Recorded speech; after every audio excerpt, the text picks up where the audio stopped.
And so, in life, there are emotions. And one is love.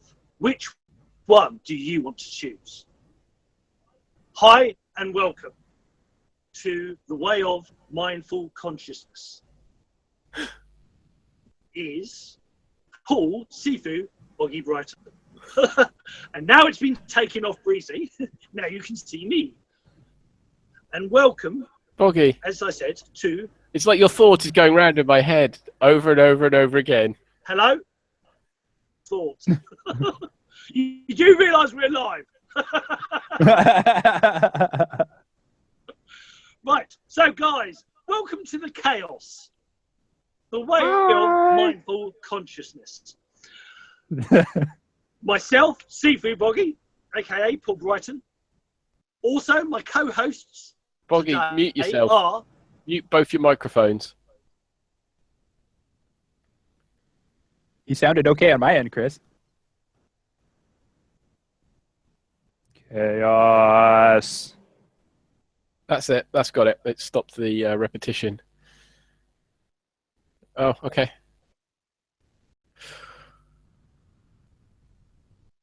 Right.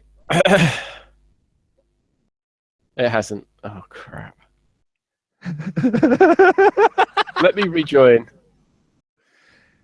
So since nobody else is talking, I'll take the floor, shall I? And let's see, something nice about co-hosts being wonderful people, and something nice about our wonderful guest who we would all very much like to hear from. So, Miss Breezy, tell us about yourself, about your way of, and who you are, and all that fun stuff that we're all interested in knowing. All right. Well, first of all, thank you for having me on your show. And to all the viewers, I want to say, hey, all you high vibe humans, this is Breezy SpreadLove, and I am so blessed and full of love for everyone involved in this show today. Why, thank you. Yeah.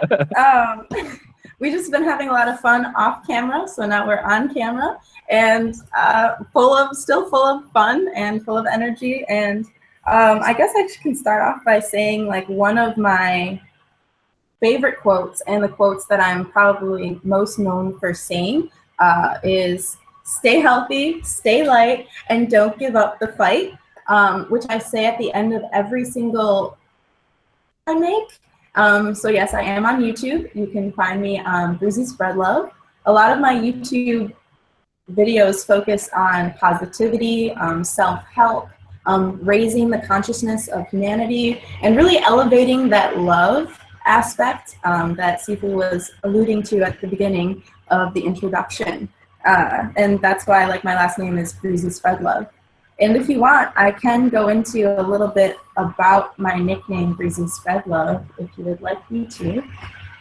We would like you to do whatever you feel drawn to do, because this show is about you. So, if you feel so inclined, absolutely, please indulge us. All right, so it was in the year of 2010, I believe, or 2011. 2010 or 2011, I worked on an island called Put in Bay off the coast of Ohio in Lake Erie. And while I was on that island, I did a lot of self-discovery, and it was when I got my dreads. So I have dreadlocks, if you can't tell, for all of those who are listening to this. I have dreads, and they go down to about my mid-chest area. They are 6 years old, and I have some younger dreads that are only about 4 or 5 years old now. And while I was on the island doing my self-work, and I had a lot of revelations about myself, and I guess you could say, like, prophetic dreams, or maybe even visions of my future and how it was going to be heavily spiritual. There was going to be lots of spiritual themes in my future. And so while I was living on this island, I would ride my bike around all the time. And the island is only 2 miles long, so you would see me multiple times in one day riding around. And people would be like, there goes Bree. So one of my nicknames used to be Bree.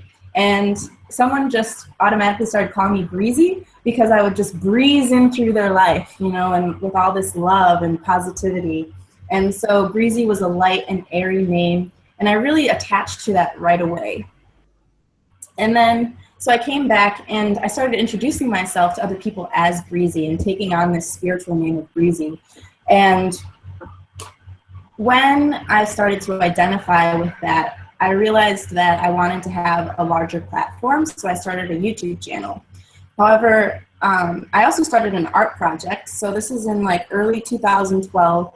I started to recycle cereal boxes, and the plan was to create these cereal boxes as like portable mailboxes all around the town. So you would put up the cereal box, and the purpose of it was that it would have little love messages in it, and it would say, take one.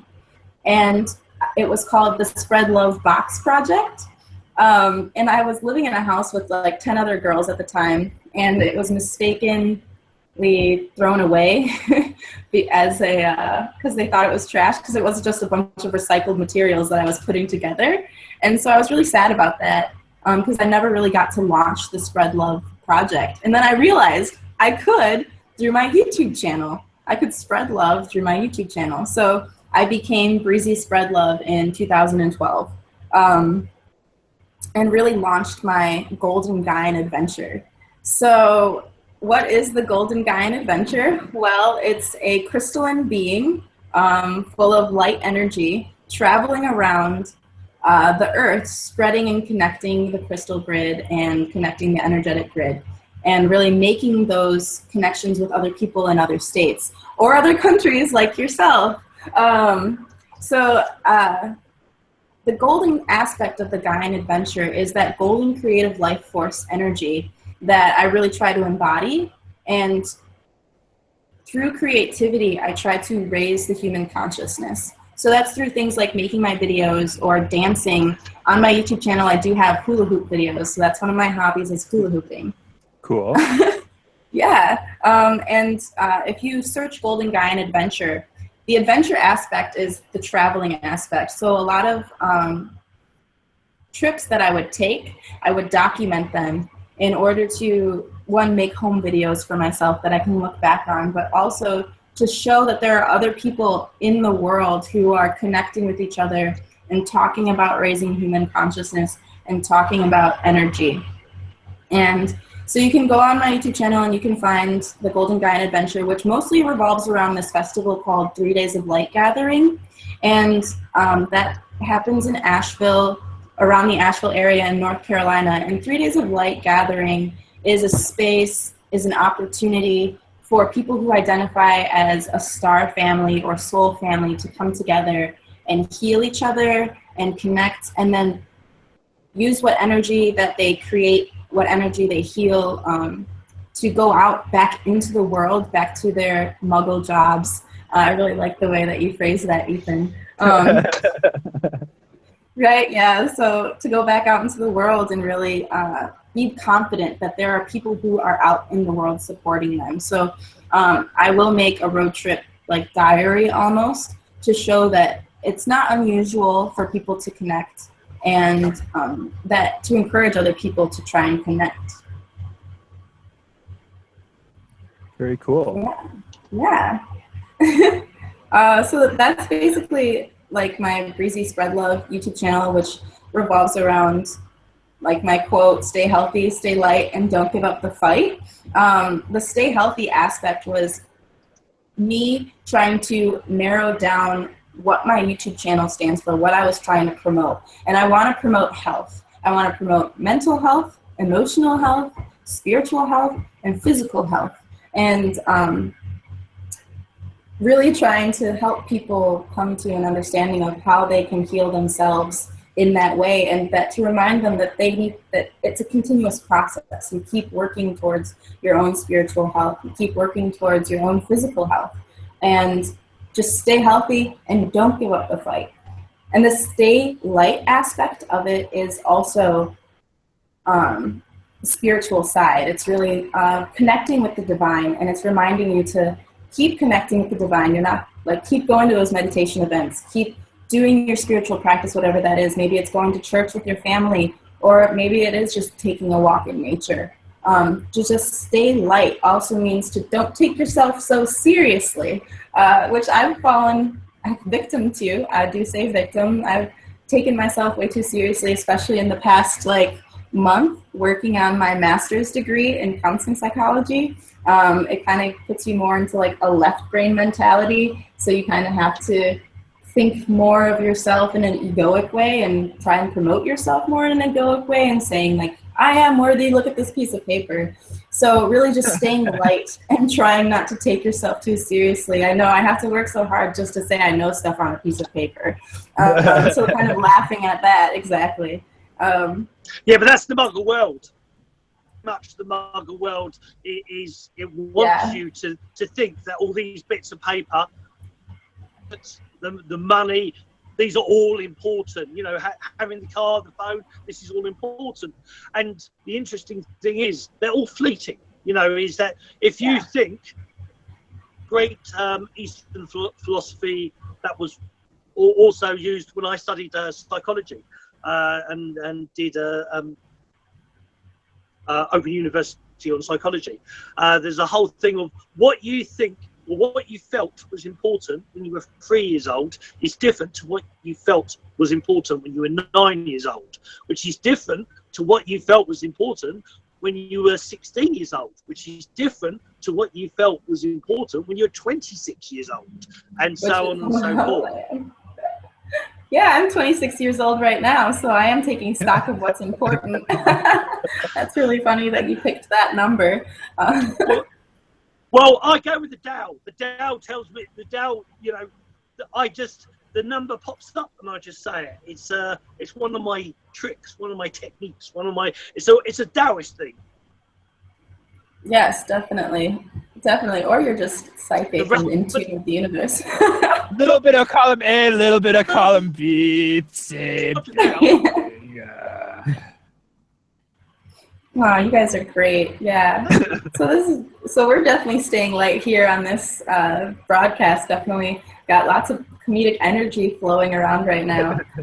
But the last part of that quote, the "don't give up the fight," does tie into stay healthy, don't give up, stay light, don't give up. But the don't give up the fight aspect also has a social justice point to it. Because there was that time in 2012 when a lot of the New Age community caught a lot of flack and negativity for being too positive, for being too, oh, everything's love and light, everything's great, and kind of sometimes even slighting people of color and saying that their experience didn't exist because racism didn't exist because we're all one. And I just want to like pull in the social justice aspect of it, saying that people's experiences are important and saying that, you know, there are things that we still need to fight for. And even though we believe that we're all one, which is true, and that how we look visually shouldn't matter, it still matters to people who are being oppressed. And so making sure that we meet people where they're currently at with love and compassion and understanding.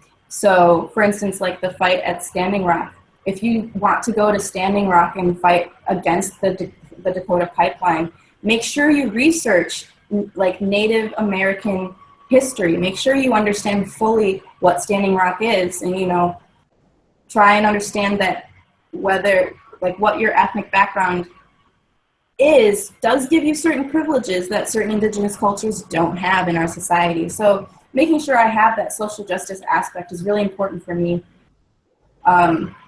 In terms of having a YouTube channel and having a platform to speak out. I think it's really important that we remind ourselves that when we're on this mission to save the world, there are still certain, what is it called, in programs. There are certain programs that people are still running on. Yeah. And we have to meet them where they're at.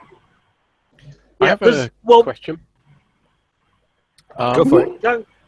I think that's a really important point. I see this quite a bit where people struggle to square what is spiritual reality for them against what is Muggle reality, to borrow a word. And they really struggle because they've got this one side they completely believe in, and then there's this other side. Do you find that difficult as well?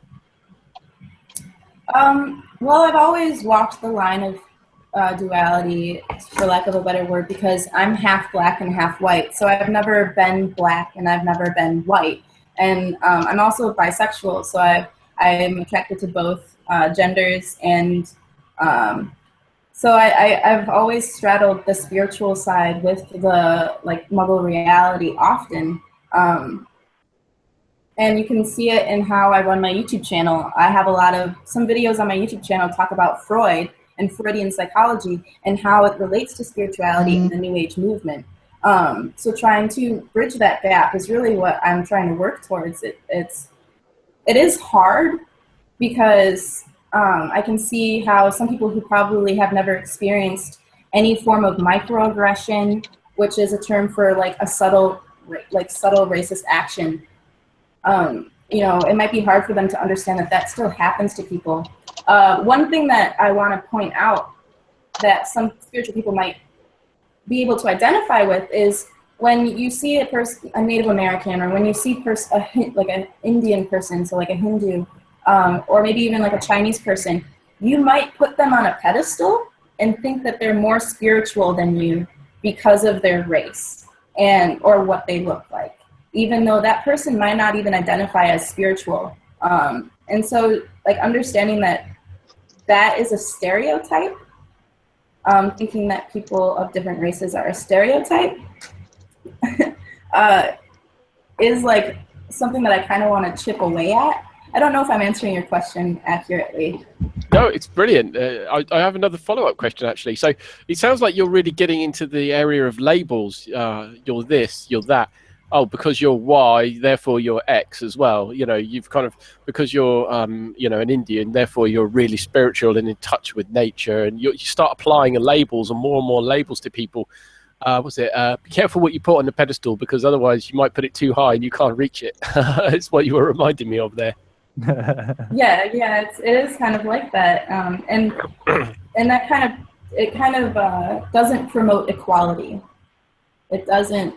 It kind of promotes more of like a deity or like worship, So we want to be able to connect with the Native Americans and learn from them, and know that we're equal, and understand that we're being students, and that eventually we'll be able to be in the position of a teacher.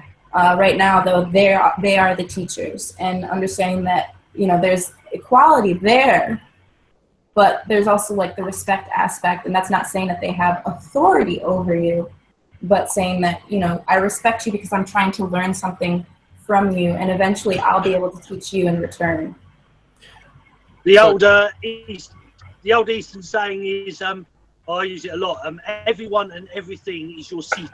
Sifu actually means parent. A lot of people think it means master, or in some ways it translates as father teacher. But a Breezy can as much be a Sifu as any man, because it means parent, somebody who lovingly guides you. The viewpoint is everything and everyone is your teacher, not just people, but the sky. A door cannot open and it's trying to tell you something. You can stub your foot, and technically in Chinese philosophy, that's telling you something. Everything is speaking to you. The universe whispers to you all the time. You just got to open up your ears and listen. Absolutely. Yeah, actually, going. It's cool. I got something I want to throw in real quick before the conversation shifts too much. That's something that's always been really important to me, is the line of we have these spiritual beliefs, we have these spiritual concepts that we all try to live by and we all try to follow through on, and all of these things. But at the end of the day, what does it come down to? What we're really capable of? Because I'm autistic and dyslexic, so there's a lot of things that I'm not capable of. Compassion can be very hard for me at times. So with that in mind, there's where is this line of we would all like to be living this way, but we're not all capable of living this way. So where is that line of, you were talking about the experiences that we're all having? I look very odd. So I experience a lot of rejection, microaggression, a form of, I don't want to say that I'm being subjected to racism, but on a certain level, I am being subjected for the way that I look. Marginalized would be another way to put it. The police get called when I show up at somebody's house unexpectedly. I live on the coast, and I went to walk somebody's dogs for them, and because of the way that I look, the cops show up. So I've experienced this in the past, and ultimately what I find at the end of the day, it's not about the spiritual ideals, it's about what's actually going on here at the end of the day. Because to me, spiritualism is like so many other things, where it's one of those things where it can get totally idealized, it can get totally wrapped up in people's heads, to, oh, you shouldn't do this and you shouldn't do that. And if you feel angry at someone, you're wrong. And if you judge someone, you're wrong. That's why at the beginning of the show, I made that joke about I'll judge you a little bit, but not enough to matter. Because, you know, I would like to say that I don't judge people, but I judge the hell out of people. I get so mad at some things people do, and I judge the hell out of them. So, you know, really like admitting, I feel like there's a certain amount of in the spiritual community, and especially on radio shows and podcasts and things like that, to kind of come across as like this holy, like divine, enlightened spiritual master, because that's kind of like, because that's kind of what the expectation of us is, as being in this place. But to really come back to the fact that, no, I'm just a fucked up human like everybody else. And I'm just trying to work on my shit. And this is just what I see. So I'm sharing what I see. And so really keeping that in mind, that sort of spiritualism, which I felt like what you were talking about earlier, is recognizing like, no, we're not all having the same experience. No, we're not all on the same page. Right. Some of us are being subjected to things that others don't understand. Some of us are suffering in ways that others don't understand. So really to honor, I really wanted to honor what you said and throw in my 2 cents about it, because ultimately at the end of the day, that is to me what is ultimately important. It's not how you spend all day, it's how you feel when you go to bed. You know, you can spend all day working on all of these things, but at the end of the day, if you're depressed and you're tired and you're worn out and you have no hope left, that is the key to that. It, to me, is like one of the big factors of how your day is. Because you can distract yourself all day, but at the end of the day, how do you feel? At the end of the day, what are you facing? What monsters do you have to face? What demons do you what do you look forward to? You know, when you wake up in the next morning, too. Exactly. So let's just take that. Also, sorry, go on, Boggie. Very quickly. Also, there's a very important key there. In both Buddhist and Taoist, there's a key of when you go to bed, when you go to sleep, what you want. Focus on the positive, because in those few minutes before Wayne Dyer, for people who know Wayne Dyer, I think he called it sleep. And there's this thing of your subconscious mind, by setting, when you go to bed, if you set, you know, what do you want to do tomorrow? I want to do this tomorrow. And you don't want to do it, you're doing it. Because also that's how your mind works. It works or not. When you're trying to do something, you'll always try. If I'm trying to make things work, you'll always be trying.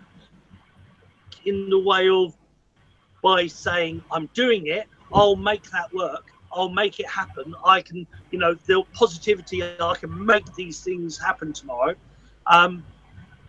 Your mind can't tell the difference between what you imagine and what is real, which is one of the psychologists, is that they actually did the case studies, and they can show that your brain can't tell the difference between what is imagined and what is real.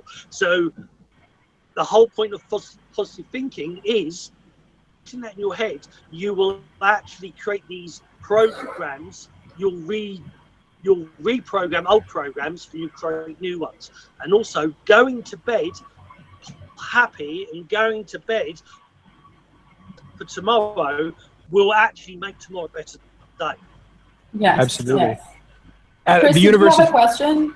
Oh yeah, go for it. It's very similar to the answer that Boggie just gave, but I was going to say it's good that what Ethan was saying is like perfect, because it kind of leads into my question, which is, I'm at the end of my day. Life has ground me down a little bit today. It's been kicking me in the arse a little bit. What can you do to suggest how to stay positive and in that moment to bring yourself back up to a higher level of energy? So I'm going to go a little left brain on you guys right now. My psychology research has shown that words we use literally rewire your brain. And so you try to play on these optimistic words, but sometimes it can kind of feel fake. There is a TED Talk out there that revolves around fake it till you make it. That one was awesome. That one was awesome. So you have heard of this TED Talk. So anybody out there, if you haven't heard of this TED Talk, type in fake it till you make it. And it kind of gives you some more science. But in essence, one thing that I do to help stay positive is a mantra. So I have a couple mantras. One of them is, I will save the world, with emphasis on will.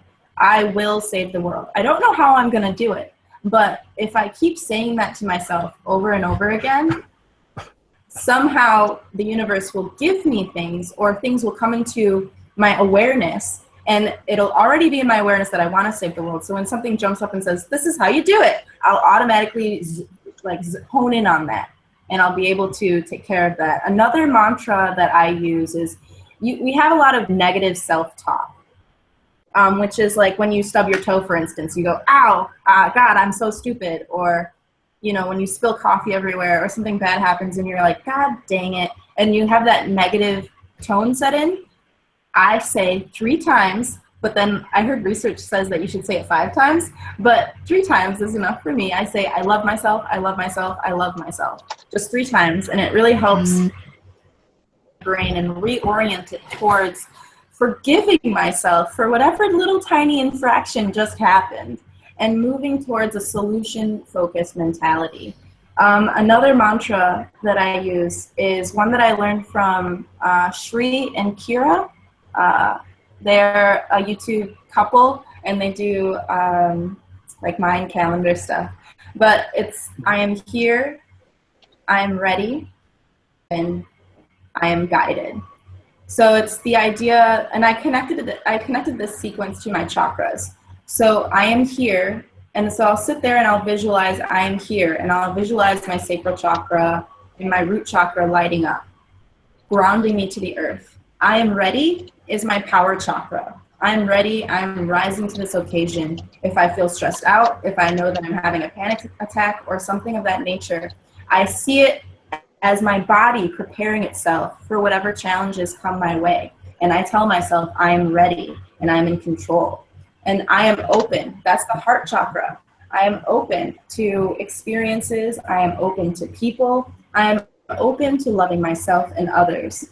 And I am guided is both the crown chakra and your third eye chakra. So really allowing yourself to connect to the galactic center, to imagine a beam of light going up to the crystalline ball of energy in the sky, and letting it come down and saying, like, I am guided.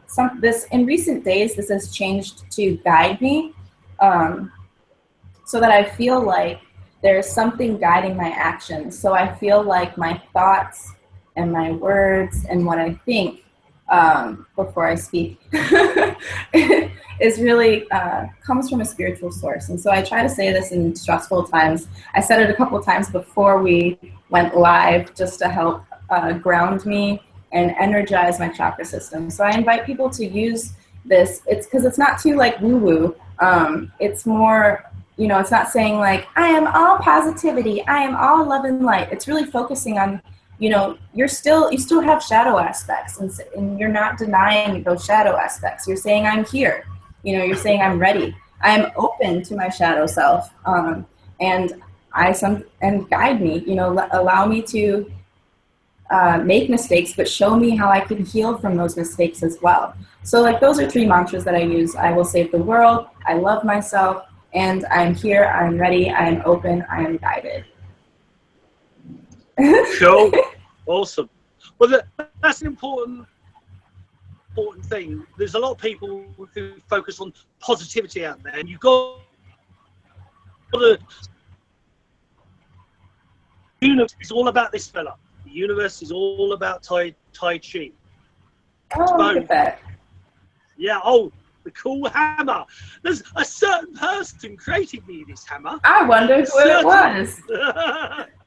Yes, actually, funny enough, he happens to be on the show right now. Oh, hello, Ethan. Hello, yes. We don't do product placement, by the way. Oh, no, never.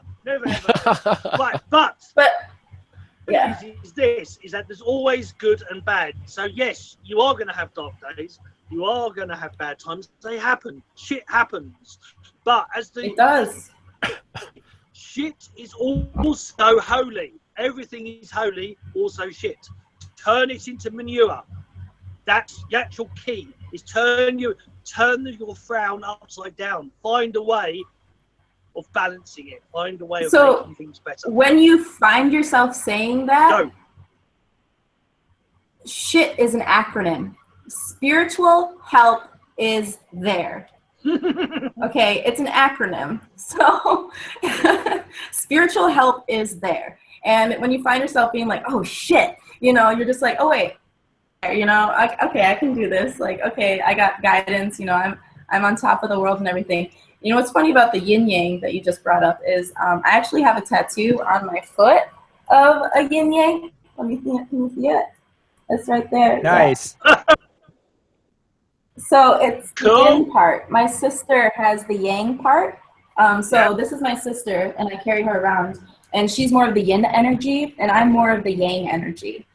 So if you want, I can talk about my archetypes for a second. Go for it. So the way of Breezy revolves around archetypes. I really like that. Thumbs up.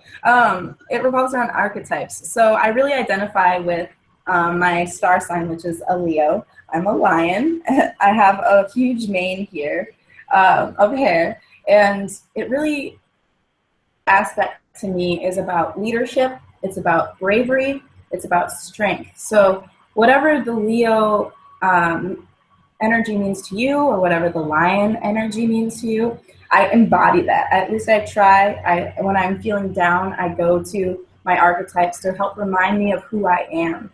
So I'm also a fire sign. So I'm the yang energy. I'm full of energy. I'm full of positivity. When I get negative, I can be kind of like a bull in a china shop, so to speak. I can be like stomping around. So I do have that. But to me, a fire sign means that we're bright. We endure a lot. We can endure a lot. And it's change. Fire is change. So the idea that, you know, Phoenix rises from the ashes, or sometimes you need destruction to rebirth a new world. So really identifying with that aspect and embracing that. There's a word called Phaeton. And when I was in high school, I wrote a short story called Finding Phaeton. And Phaeton, it means one who will set the world on fire. And that sounds kind of like an ominous definition. But really, like, if you, right? But like, some people would be like, oh no, they're going to set the world on fire. What does that mean? But really, it just means like, sometimes you need to rise from the ashes in order to build something better. It reminds me also of the forest and how pine cones need heat in order to release their seeds to grow new trees. So without that fire, how are we going to have new growth? And I try to embrace that as well. Now, another astrological sign that I have and another archetype that I have is the horse in Chinese astrology. So I'm proud. I have a lot of pride, and sometimes it's negative pride, but I have learned how to, through meditation, balance that and have positive pride. And then I'm very social. I'm very charismatic. You know, I'm a horse with a very luscious mane, if you will. And then the sun. The sun is another archetype for me. And this will be a great leeway into my birth name. But the sun is a shining star. And so I want to keep that in mind, that I try to embody a shining star aspect. So sometimes you do attract the darkness, because without the darkness, you can't be bright. And so reminding yourself that when bad things happen to you, that it's your chance to shine. It's really your chance to show the universe what you have inside of you, and that your light can affect other people in a positive way. I don't think light ever affects people in a negative way. It might trigger some people. It might cause them to like say, why are you so happy? It makes me angry. I have had people come. Like, I've had friends disclose to me that sometimes they just want to choke me. They just want to like smother me because I'm so positive. I'm so bright all the time. They're like, oh my God, Brianna, I can't handle this right now. And I don't understand why that is. And it's maybe because there's an aspect of them that wants to be positive, that wants to be light, and that wants to be loved and wants to be noticed. And can I throw something in real quick? That. Yes, please. A lot of times in my experience, when you are happy, we live in Western culture, and Western culture is a domination culture, and so misery is part of the culture.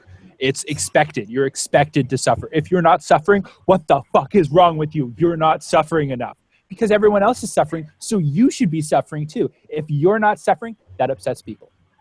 Because when you've turned the rock over, all of the lower vibrational beings that live out of the light, because the light is a higher vibration, and under the rock is all the things that are the lower vibration, they don't like the light. They're going to squirm around, and they're going to blame you for it. So if that is what's coming to pass, then a lot of times people will blame you for subjecting them to the light, if that makes sense. People no, that makes sense. Like, so ultimately it's like the fact that you're not suffering upsets people. Yeah, I can see why that would be. No, like, people have said that to me too. Yeah, people have said that to me. Like, that's upsetting that there's no way. I've had somebody literally comment on my YouTube channel, like, there's no way you're going to be that happy forever. Or, wait till the real world hits you. Or something like that. And absolutely. I'm like, dude, I live in the real world. I don't know what you're talking about. I feel it's because their suffering is so great that they cannot possibly understand what it would be like to set their suffering aside. They've lived with that pain and that agony of being in Western culture for so long that they are not capable any longer, or if they ever were, of imagining a world without that much suffering in it. Because to them, that is how the world is, because that's how they see the world. It's all about how you see the world. Ultimately, it all comes down to your perception. So if your perception is one of darkness, then the world will mirror darkness back to you. You can find darkness everywhere you go if you look for it. You can also find light everywhere you go if you look for it.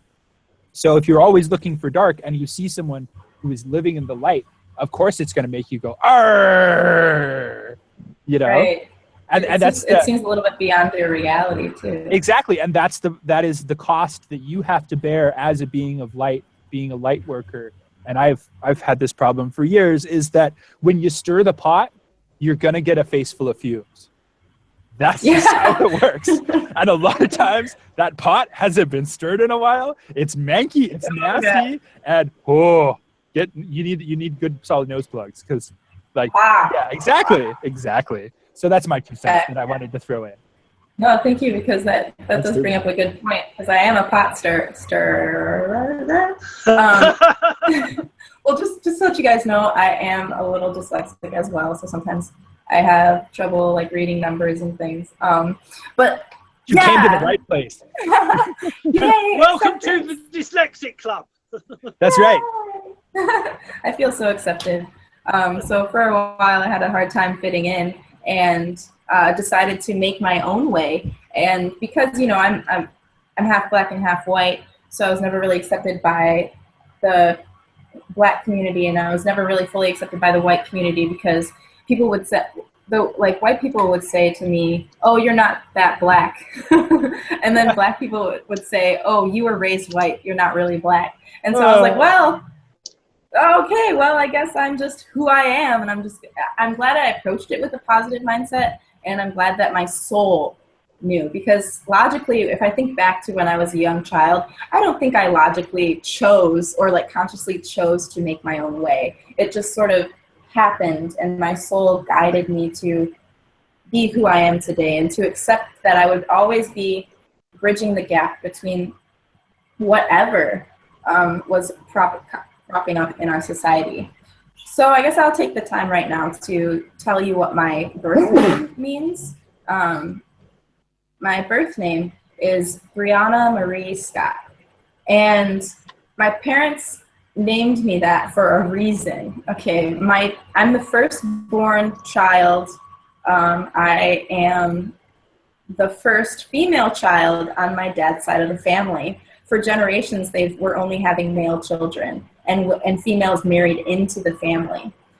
So I was the first female, which I thought was really interesting. And my dad's name is Brian. And so he kind of was, I can tell my dad was sad about having a female child, but because his name wouldn't be passed on. So instead, he decided to name me Brianna, so that no matter what, his name would always be passed on. So I looked it up, and Brianna means strength. So I grew up, literally people were calling me strength throughout my youth. And so it gave me the courage. It gave me the understanding that I'm strong enough to endure anything. So if I was being bullied, I would remember that my name means strength. And that gave me the strength to overcome my sadness. My middle name is Marie. And it means shining star of the sea. So now we are connecting that sun piece back into my name. So literally my name means shining star. So I'll always be a bright personality. So I'm a strong star. And my last name is Scott, which when you look it up, Scott means warrior. So I am a strong, shining warrior. And like in like middle school or high school, when you're like Googling your name, you know, being like, oh, what does my name mean? I had no idea what my future would hold. I had no idea that when I entered into college, and that when in 2011, when all of the 2012 stuff started to come up, that light workers would rise up. And as soon as I heard the term light workers, I instantly was like, oh my God, that is so me, because of what my name meant. So I really felt so connected to my name after that point. Like, so in essence, like Brianna Marie Scott is a spiritual name. And it teaches me and reminds me to live my purpose. I saw you do this, Stephen. I absolutely agree. I think that names are. I have this theory with names where I watch behaviors that are attached to names, and I see characteristics that go along with certain people's names. Like, I think it's really cool that your middle name's Marie. That's my mom's name that she took when she was in her early 20s. Like, yeah, my name means brilliant light. Ethan means brilliant light in Hebrew. Wow, that's great. Imagine that. So, and I've always had a thing for jack-o'-lanterns. So the concept of light. I'm wearing too many layers. I have them on my lapel. I have a giant one tattooed on my chest. You're the pumpkin king. the light in the darkness. Jack sold his soul to the devil and spent a long time wandering around with a jack-o'-lantern looking for the missing bits. But yeah, the idea that names, I don't believe so. I have many theories. One of my theories is that humans aren't really inventing anything. We're just remembering what's already there. You look at like machines. Machines are us trying to duplicate the brilliance of Spirit, who made these amazing biodegradable machines. The internet is access to the Akashic records. Facebook is people trying to become more psychically aware. And it's my understanding that to become fully psychically aware, you need to not hide anything from the world. So I believe that you see this being mirrored in like Facebook, where people are sharing their intimate lives for the world to see. So with that in mind, I believe that people, because when you're choosing a name, even people who are not spiritual are concentrating and reaching into the ethers and trying to grab something out of it. So I think it's very easy for a soul to communicate its name. And so therefore, I believe that names have certain characteristics, and I've studied this. And there are certain names that I find with people where it's just one of those things like, I know a lot about the person by their name. Now that I'm also a big fan of spider medicine. And the thing with spider medicine is you sit in the flow of Tao, you do your 50% of the work, you wait, and then Tao does its work, and then you're rewarded from it. So you sit and you watch the pattern, you watch the web of the universe. Now, with that in mind, there's always somebody who will prove you wrong. So if you go into it with the absolute assumption, like, this person's name is this, so therefore I know all these things about them, you're going to find someone who has that name who's going to completely prove you wrong. But 99% of the time, in my experience, people who have a certain name have certain characteristics. So to me, that is, it's just like an archetypical representation of an energetic force that is being manifest, and we have to figure out what to call it, because we're like that. So that ends up being a name like, I don't know, Sarah. I know a lot of Sarahs, and I've learned a lot from Sarahs. Yes. And they have a very distinct. Stacey's. Beg your pardon?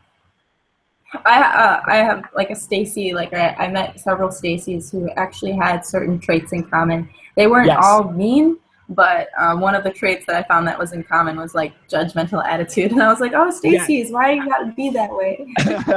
Absolutely. And I think that is part of, because the Egyptians talk about, there's only 9 soul types according to the Egyptians. And each one has certain archetypical representations, including a certain style of movement, a style of speaking, just in general, like each one has its own characteristics that relate to it.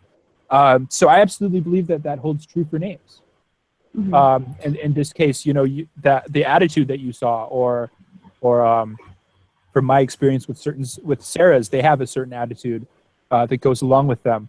That it's to the point now where I ask someone their name, and depending on what their name is, that will reflect on how I proceed in the relationship with them. Because I'm like, oh, I'm not going to judge you, but there's a lot of red flags that just came up, Right. So something that calls to mind is like the current social media hashtag, like bye Felicia. Like, I feel bad for Felicias of the world, because there's like this negative connotation on their name of like, when you say bye Felicia to someone, it's like you don't even care about them enough to know their real name, and you don't so that's what bye Felicia means in current. Yeah, I'm kind of suffering. And I feel bad for the Felicias of the world. Oh, totally. I'm kind of suffering from that because I'm a troll archetype. So like the trolls of the internet have smeared my good name, because now being an internet troll is this awful thing. And when I was a kid, internet trolls didn't exist, so we were fine. We were just this, slightly misunderstood thing that lived under the bridge, and now we're like assholes of the world unite. I think you even have your own meme too, which is like this guy that looks like this, and he's like, yeah, totally, yeah, exactly. We have been slandered. Just like I'm so sorry. So many other. Oh, it's okay.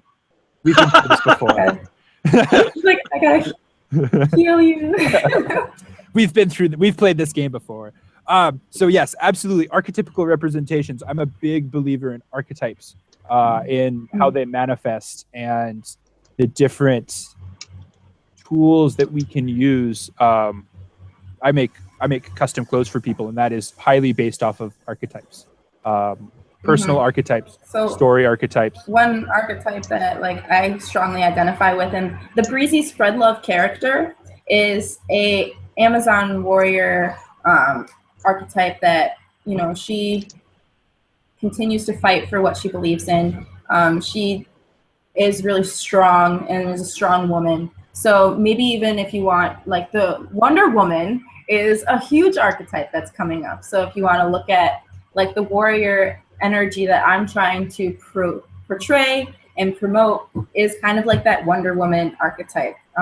Really trying to go out there and save the world with everything that I have, because I do have a sense of mission. I do feel that universal call to action that I know has been mentioned on other previous shows.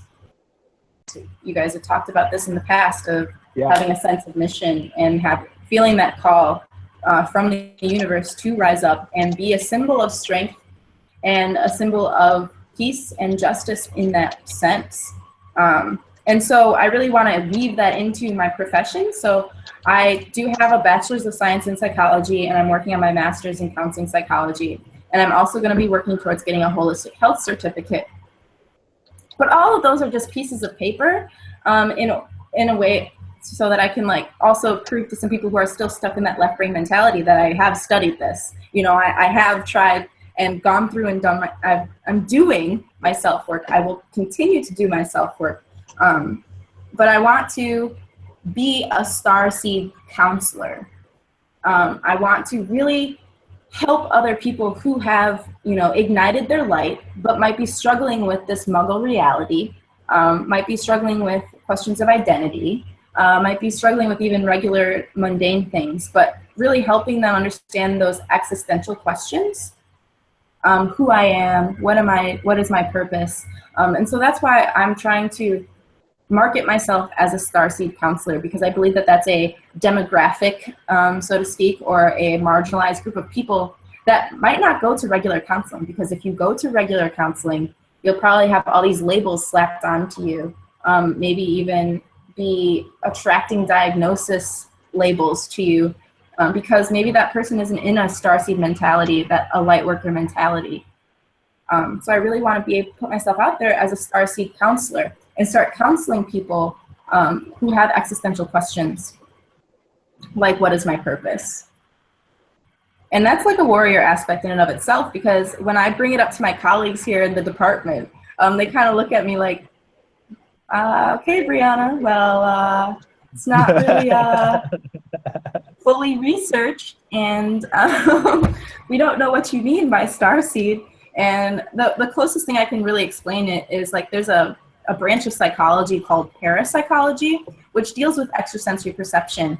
Those are the psychologists that are doing research on the heart field, on the magnetic heart field, on our brain waves and how brains are psychic. You know, there's research coming out, but currently the studies aren't, because they're only getting a 0.03% return on those studies. And what that means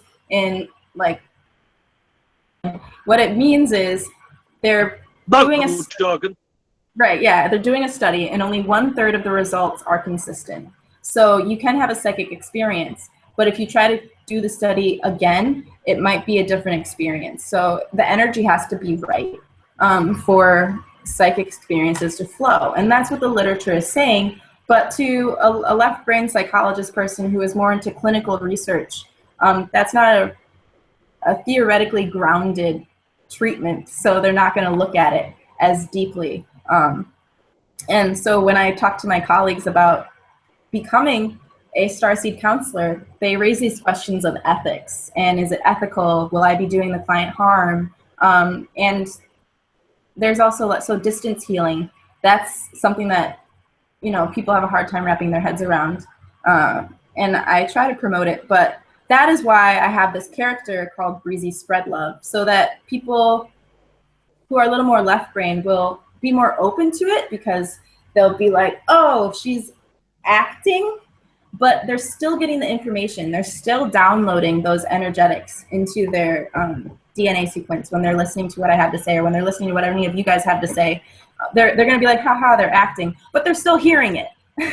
They're still taking it in. And so that's the most important piece that I really want to put out there, is that in my profession, I'm working towards bridging the gap between counselors and StarSeeds. And so I'm going to be a StarSeed counselor, and I finally figured out how I'm going to save the world, guys. It's like, whoa, yay!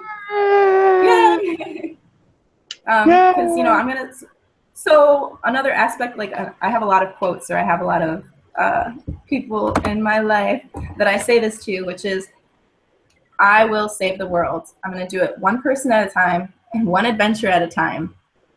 And that's the best I can do. You know, we can only work on one step at a time. Absolutely. I wanted to throw in, I think that... Starfish. What, Boggie? Can you hear me okay? Yeah. Right. I was just quickly going to say, from what Breezy said, Breezy, have you heard the starfish, the story about the little girl and the starfish? Yes, I did hear that on one of your other shows, yeah, where she like threw the starfish back, and she was like, I can help this starfish. You know, I might not be able to help all the other starfish, but I can help this one, and that's the one I'm going to focus on. So that's what I try to do in my sessions. I'm just starting to counsel people, so I just try to help that one person at a time as best as I can. And it takes a lot of energy, dude. But, you know, there's that, you know, I remind myself of my name. You know, I'm strength. So I have to endure a lot. Breezy. Yeah. Breezy, I can teach you Qigong and Shunji Shen to build up your energy and make you even stronger than you already are. That's not a problem. We can work around that. You'll be cool. You'll be a superhero. It's all good. I want to be a superhero so bad. Yes. I'll make your clothes for you. See? Oh my God! Yeah, he'll make it, and also he can, if you want to use the starfish story, he's already got. Yeah, Boggie, starfish. Where's your ninja starfish, Boggie? No, Baz has got them. Okay. I get Baz, so I've got no starfish to hold up. Otherwise, I'd be holding up a starfish right now, saying, "Look, I've saved this one." I don't have a star either, but I have a pack of tissues. You saved the tissues. Yay! You saved. It's a tissue starfish. It's yeah. a disguised itself as a tissue. It's a ninja tissue starfish. That's right. What's up? It's all good. That's right. So I wanted to throw out really quick that as far as, you know, going through the Western, getting your piece of paper for Western, to me, that's part of what I was referencing earlier about at the end of the day. Because at the end of the day, that is important. But we all know that on a certain level, having those Western whatevers are not, yes, please note the quotation marks. So we know that at the end of the day, having that is not important. However, if that can give you the power to change someone's perspective, to me, that's just another tool that you have in your arsenal, basically. Because if you're just some raving crackpot, like I don't even have a GED. I'm dyslexic. I was homeschooled. I didn't learn how to read till I was 12. In society's eyes, I have nothing to go on. So I'm just a raving crackpot. So why should people take me seriously? If I had credentials, it would completely a different change. story. Totally different story, changes people's perceptions, and perception is the name of the game. Perception is what it's about. So if you can enter someone's consciousness with, like, through the golden gate of their consciousness, like, oh, this person has an education and they have this degree and this degree and this degree, that will inevitably change their perspective much more for some people than if you're the most woo-woo motherfucker out there, if you're clean cut and wearing a suit out there, it doesn't matter. It will open a door that cannot be opened in any other way. It will give you a key that it will give you a key that you cannot have in any other form. So that has to do with, to me, being grounded in reality, being grounded in the now, not being like, well, I'm so spiritual that this doesn't matter and I can just transcend this. Because at the end of the day, no, you can't necessarily transcend it. It's like our videos. Our videos usually get like 40, 50 views. We had a video a couple weeks ago that hit over 2,000 because it was about reflexology and massage. That was why. That was the only thing that was different about it. It was like two fucking words in the name. Took it like from 50 views to over 2,000 views. So it is about perception. It is about those little tiny things, whether we want it to be or not. What? Did you say massage? Did you say massage? Yeah. Massage. Yeah. Massage. Massage? Oh, I think. Are you doing pronunciation with us now? Massage. No. Massage. It's about 9 times now. I can put it in the show.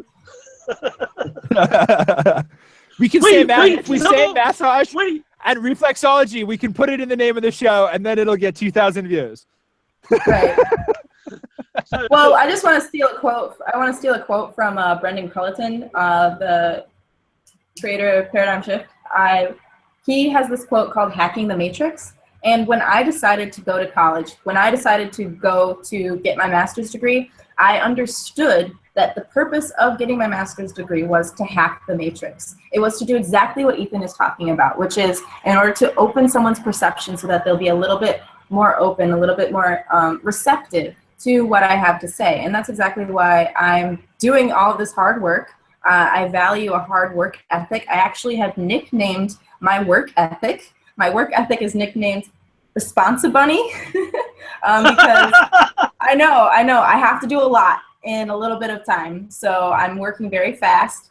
So you'll probably see me on some of my social medias doing hashtag Responsa Bunny and throwing up this like weird peace sign. Yes. Responsa Bunny. I can make you a Responsa Bunny. Like a bunny that's responsible? Yeah. Holding a book? Yeah, oh my God, that'd be so cute.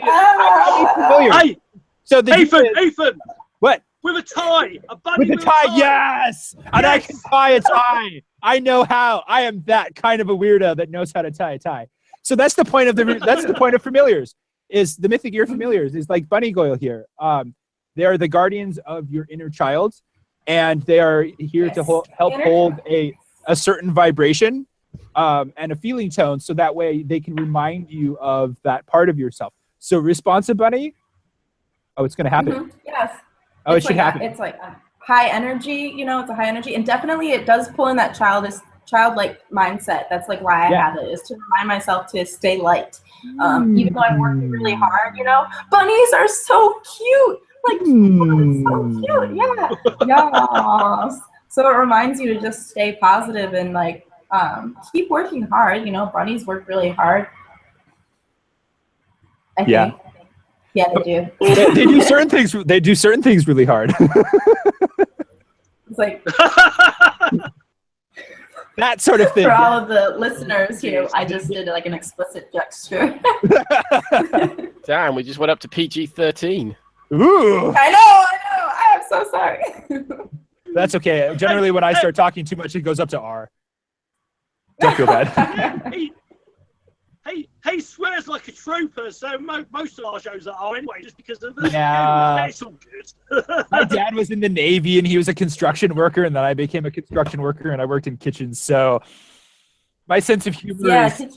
Yeah. my sense of humor and vocabulary is colorful and somewhat distasteful at times. Vulgar. Maybe. That's okay. She called you up. She called you up. Hello. Oh, hello there, Sifu. Oh, you guys are Chris? great. Like, thank you so much. Chris, I see you. You're awfully quiet. What? I'm just hiding down here. What's cooking in Right, your nothing to brain? see here. All right, question time. I'm opening it up for questions. Okay. Ooh. I Thank just you, want to go back on one thing because it sort of came to me while you were talking about how science in general in psychology wasn't really accepting things like remote healing, and yet they're willing to accept a principle like placebos, which is kind of in a similar vein where somebody thinks something is doing them some good, so it does. Yes. Yeah, but that's because Yes. of case studies. They can't disprove the case studies. There's so many They've case tried. studies. They've tried. Oh, they've tried. Yeah, so that's the thing about it is like with remote healing, there's no way of being able to really study that and get the same results every time you set up the same experiment. Whereas with placebos, you're setting up the same experiment every single time and you're still getting the same results. And so to science, that seems more concrete. But And that's really how it happens, yeah. in a way, it's kind of Well, surprising when you do get the same result from a test, because ultimately, every time we perceive something, we perceive it in a different way, if you like. And you ask 10 different people to perceive something, and you will get 10 different perceptions of what's happened. So the scary part, and like it's totally going along with your point, which is quantum physics recently discovered that a particle will act differently based on who's perceiving it. So you can look that up. That's to my knowledge. That's what happens is like a particle will be a wave, or it will be a particle of light. So it can be a particle or it can be a wave, and it depends on how your brain. So if you approach that particle saying you're a wave, the particle will take the shape of a wave. But if you approach that particle saying you're a particle, it'll take the shape of a particle. And so some scientists quantum physics is basically like if quantum physics and parapsychology got together, I bet you that we would have a better, deeper understanding of how humans each other on subconscious levels in psychic ways. I wish they would have. They were actually fully. Oh, that's put an idea. That's put a thought in my head. But they actually knew about that in the 1915, around about that era, well into the 1920s, because when they were doing the atomic research, they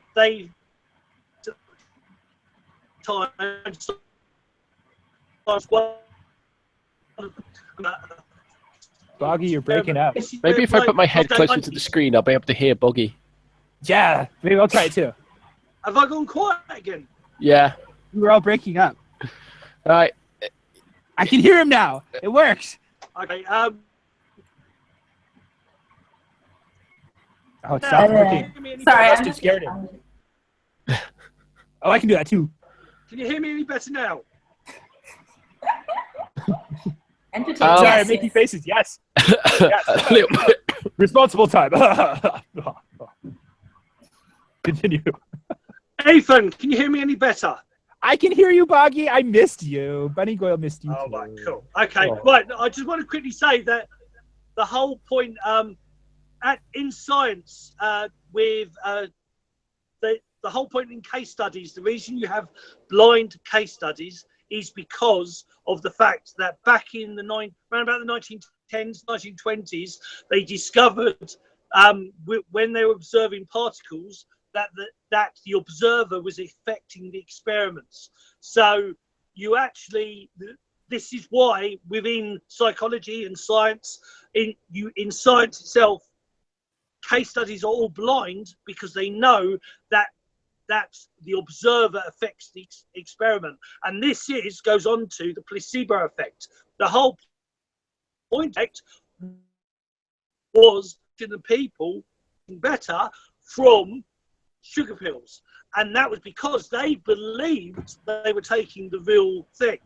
Right. So therefore, they were affecting their own mind. Now, there is actually, Russia has done on distance healing. There's a lot of case studies in Russia actually proving the existence of healing. This goes back to the 70s, but mainly 80s and 90s in Russia. They were doing a lot of distant healing, but of course it's not accepted in the West. It's not accepted in America or England. There's a lot of information though now coming out about the whole quantum physics and the fact that the observer can affect experiment. So the observer affects the experiment. Also, the FBI themselves actually did case studies where they got a group of people. This one was in Washington State. They got 2,000 people to meditate in hotels in Washington State, and they lowered the crime rate by, I think it was 26%. Phenomenal. And and there was no other reason for it. There was nothing else going on. It just happened at that time. Now, there's other case studies done, but they've done case studies, world case studies, where they had 7,000 people focusing for on peace and love and meditation. The case study said that it reduced the crime rate globally by over 50%. Now, a lot of people would disprove that, or a lot of people would try, that didn't happen, but there's people I know, because I used to be a close protection officer, so there's people I know military-wise, so yep, the information's there, and that's what they base certain things on.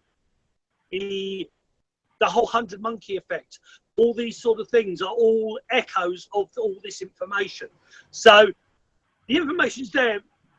The West, us muggles, we're slow. We listen to what society says. We listen to what education says. And because education is slow to catch up, or is reluctant to catch up, that's why all this stuff is fringe, is woo-woo. It's all a bit woo-woo.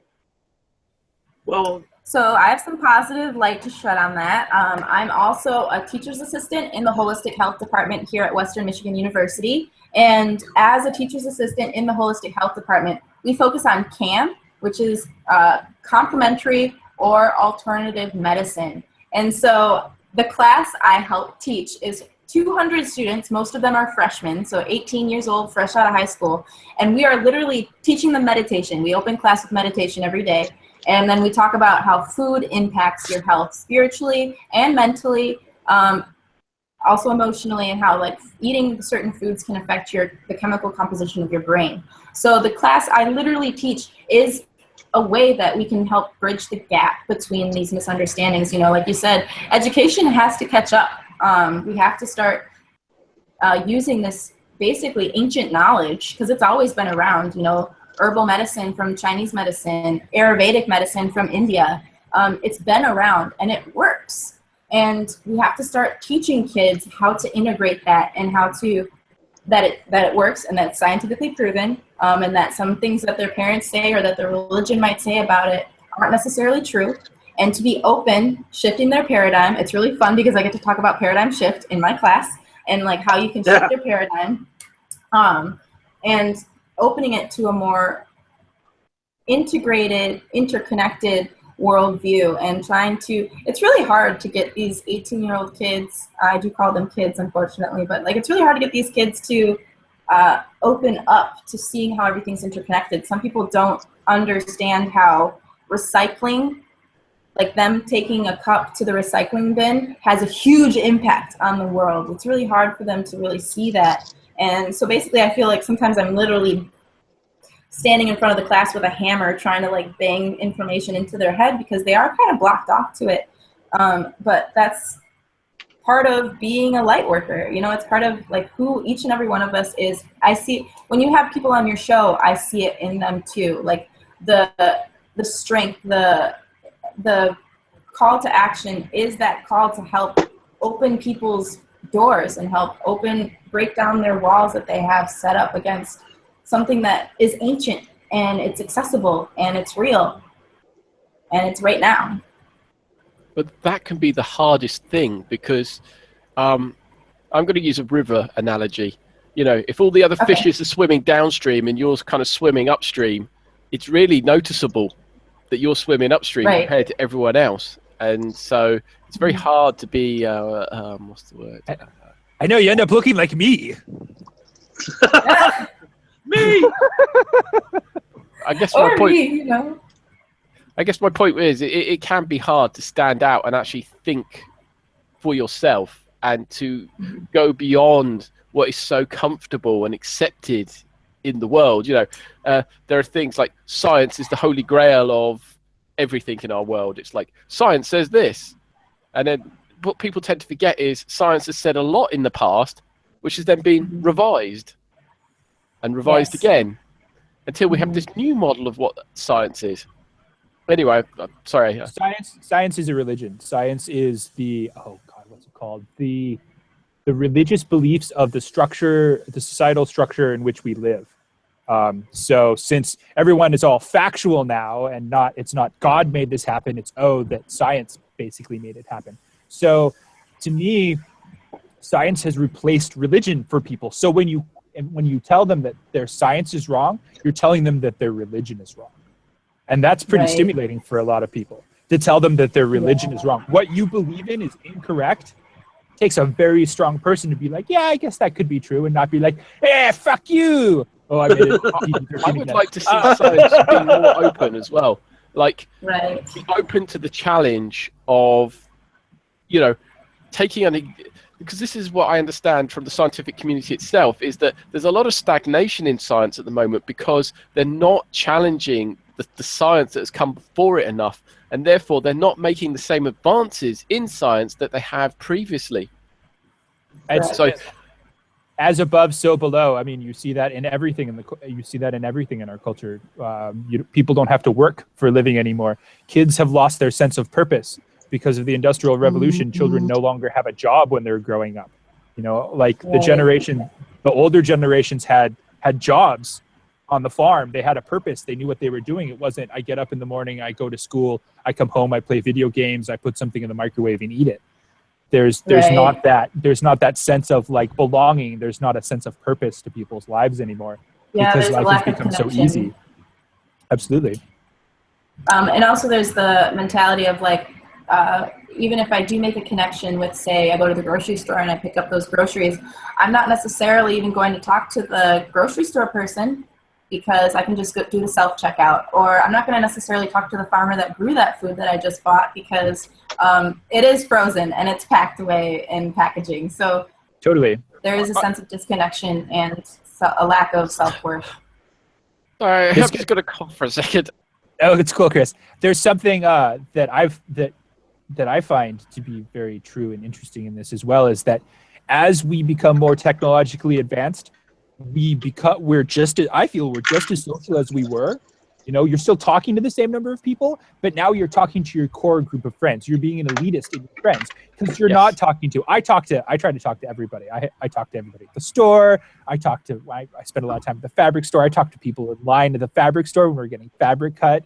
Start conversations because, like, to me, on a certain level, if all we're doing is interacting with the people that share our opinions and share our knowledge, then we're not actually, we're turning into elitists in a certain form. Oh my goodness. Because, you know, kids are still spending just as much time talking to each other, but now they're talking to all their friends because they can talk to, because you can use this. I got one too. Mine's got a pretty rock tape to the back though. So because of that, it allows us to only talk to the people around us and only talk to that core group of people. So we don't have to open up anymore. We don't have to talk to people. That's why we have drive-through, like McDonald's drive-through window, self-checkout at the store. Can I give like another example? Say what? So this NPR talked about this exact topic. National Public Radio talked about this exact topic during the election because Facebook has an algorithm that only lets you show things that you're interested in. So if you were an anti-Trump supporter, all you saw was anti-Trump things. You didn't see anything that was positively for Trump. And the reason why I bring that up, and it connects directly to what you were talking about talking to other people outside the group that thinks like you, I made a YouTube video called Dear Trump Supporters. And it's me asking Trump supporters to tell me why they voted for Trump, because I wanted to open that discussion. Because I realized that as soon as Trump won, I knew that anybody who didn't want Trump in office was going to turn into what we feared Trump supporters would turn into. We were afraid that if Trump didn't get elected, there would be a bunch of riots in the street because he was promoting this idea that the elections were rigged. Now that we have Trump elected, there are people who are in the streets smashing in people's car windshields for being a Trump supporter. And that's not what we're trying to promote. We're trying to, like that, to me, that showed me, and I talk about this in my video, so if you want a longer explanation, but it showed me that we are not, America itself is not where we thought it was. The United States is not where we thought it was in terms of educating each other on how interconnected we are. So one way to do that is to swallow your triggers, swallow your pride, and approach people with the idea that they're not racist if they voted for Trump. Okay, just like right off the bat, trying to say to yourself, like, all right, I'm going to approach this person with compassion, and I want them to explain to me why they voted, because then I'll have a better understanding. And also, me as a person of color, as a ambiguous racial person, it's very important for me to talk to those people and try to understand who they are, where they're coming from, and where we can go together. Because I want to bridge this gap. I want to find out what happened, and I want to make sure that we are educating and spreading love. So seriously, any light worker that's listening to this, any StarSeed that's listening to this, please go out into your communities. Please talk to your new age friends who are talking about love and light and meditation and then turning right around and hating on Trump supporters. Please talk to them and let them know that that is not our way, okay? The way of Breezy is approaching people with understanding and trying to bridge those gaps. So that's like my little 5-minute rant about that. You can find out more in my, but it directly connects to what you're talking about, Ethan, where we have to talk to each other, right? So I just want to go back and just like talk about a few of the points that you've just raised there. Okay. So I really like the idea of connecting people, particularly what Ethan was saying, in queues, and just talking to people who you don't normally talk to, because as you say, we get so elitist. It's like we like people who agree with our view of the world. Totally, right? It's safe. It's safe, yeah, absolutely. And we like confirmation about what we're hearing and what we're seeing, because that makes us right, and that's another thing we like. You know, we like to know we're right about it. Because if you're right, then you get to punish the person who's wrong, and if you're wrong, then you're gonna be punished. That's how it works. Welcome to domination culture, kids. Okay, now my next thing, and you've probably got loads of things to come back on, but I'm just going to add another 2 points in here. You were talking about rising from the ashes earlier, and again, it's everybody has a chance to change their perspective, change their view of the world, grow, shrink, move in both directions, sideways, up. That their whole philosophy can change. And that's the beautiful thing about it being alive, is that you can make that change. You can change how you see the world. Anyway, that was just a something you need someone to guide you too, because if you do surround yourself with everyone who is the same as you, who thinks the same as you, you're not going to have a guide that's going to help you walk through the dark night of the soul, that's going to help you walk through your triggers.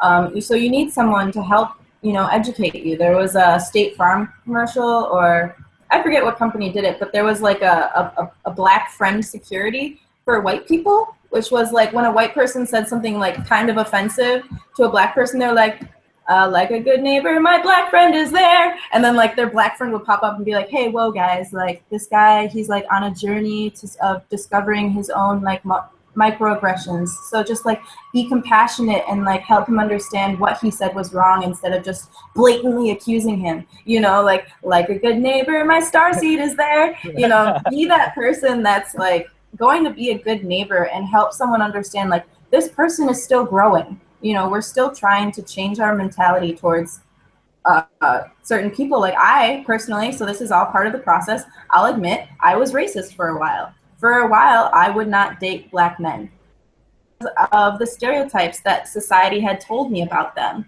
And so that was something I had to heal within myself. And I know it's crazy, right? I'm half black, and yet I wouldn't date a black guy because of what society told me was true about black men, and that's not true at all. I'm going to cut in here and say that I don't think it's crazy to be told something our entire lives and believe it. Right. Yeah, exactly. So it's crazy that they would tell us that, and that what's crazy is that we don't challenge it. So that's really what's crazy. There's a lot of that going on all the time, though. I mean, you get bombarded with messages, labels, programming that you don't even realize is happening, and it's kind of like I've kind of found recently that I've been going and saying something and thinking, where did that come from? You know, it's like, is that me? No, I know where that came from now, and it wasn't me who said it. It was actually something that come in from outside, and out it popped. I didn't even challenge it. Totally. Right, yeah. That's how it is for so many things. We're always getting messages from society and the world around us. Like one of my favorite things to do is, because I'm kind of an effeminate man, people make fun of me for being girly. If they do it in front of their girlfriends, I'll turn around and go, oh yes, because being a girl means you're weak. It means you should be picked on. It means you should be ridiculed. And at that point, their girlfriend usually turns around and starts verbally attacking them, and I get to sit back and go, hey. Yeah. But that sort of thing, you know, like that is how it's raised. That's how we're raised. So whether you're, you know, or being homophobic, you know, like I'm not homophobic. I come from a culture that's extremely homophobic, and there are sentence structures that I still catch myself using. Some of my best friends are gay. I don't care what your genitals are shaped like and what you like to stick them in. That's none of my fucking business. So, preach, brother, preach. So, but I still have these subconscious thought processes and verbal patterns that articulate themselves. So I'm just like, what the fuck did I just say? What? That's not how I feel. And in counseling, we look at that often as counselors. Like we try to listen for that too. Recently, I had a client who she would say something in a different tone of voice, and it immediately cued me in, and I was like, okay, she's heard that from someone else, and now she has internalized it, and she has said it back to me. But energetically, I could pick up on the fact that that wasn't from her. Yeah, absolutely. Because a lot of times we're just regurgitating what we're told, because, on a certain level, I think this is part of the big problem. On a certain level, like, we have tribe mentality. So we are we're programmed to believe what the tribe is telling us. We're programmed to go with the flow for the greater good of the group, because that's how it should be. I'm using a should. Yes, should. Mm-hmm. That's how optimally it would be if we were still living in our natural state, but we're not living in that state anymore. Now we have to rely on society to tell us these things. So since you can't really rely on society to fully iterate these things properly for us, then, we have to try and find that way on our own. So we have to try and find that way on our own in everything. It used to be there was one person who was the healer, one person who was the wise elder, one person who was the cook, one person who made clothes, one person who was the hunter. Now we have to be able to do all of those things for ourselves. So we have to become much more complex. So with that, our attention is spread out over a far greater scape of things. And we still have the same amount of energy that we did, that we're made to have to focus on one thing. We now have to focus on 30 different things. And it takes a lot out of a person. Totally. And so we still have to be able to sort through it and distinguish for ourselves what is good and what is bad. And we can't rely on the wise elders to tell us these things anymore, because the wise elders are just as fucked up and confused as we are on a certain level. Indeed. That's all I have to say. Do you want to say something? For now. I just wanted to just quickly say, can you hear me okay? Yeah. Am I still learner? Yes. Cool. Just wanted to quickly say that there's one of... There he goes. Oh, Boggie, no. Come back, Boggie. We do, but a majority of people don't question stuff because education taught you that way. You know, Yes. is that in education, you are taught to listen to the teacher. The teacher is the authority figure. So you're taught from a very young age that you listen to the authority figure. You be quiet and you do this and you do that. Now, one of the most interesting things for me is the fact that we consider Plato as the Western philosopher, the base to our society is Plato thought. The way Plato's philosophy, his structure, we consider the absolute foundations of our society. The funny thing is, though, Plato taught in a certain way. Plato would have everybody in a circle, and you would all be round in the circle, and Plato would throw in an idea, say, you know, I love strawberry. What do you think of strawberry ice cream? And then everybody would then put in their ideas of strawberry ice cream. And then he'd say, but I'd like it with hazelnut in it. And he'll throw another idea in. And the point was he would teach something in drips, but it would always be within the circle. So there is no direct leader and everybody could add something. And he was also the guy that had the stick, the rod, where whoever was holding the talking stick would then be able to add something else to that conversation. Now, the interesting thing is that we, like I said, is that we make this big thing about Plato being the foundation of Western society, yet the way Plato taught has well, it's sort of coming back in certain schools now. I used to do Tai Chi in private schools, and in private schools they educate people in a different way to public schools. I'm not sure how many people know that out there, but private schools are teaching a different way because as long as they do or at least in England, as long as they do the fundamentals, how they teach it is up to that school in a private school. But yes.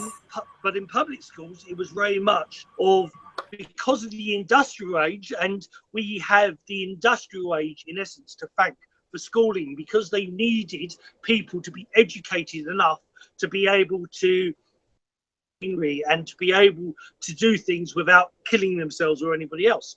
So the industrial age is where education came about, and the way they taught was in a very set way.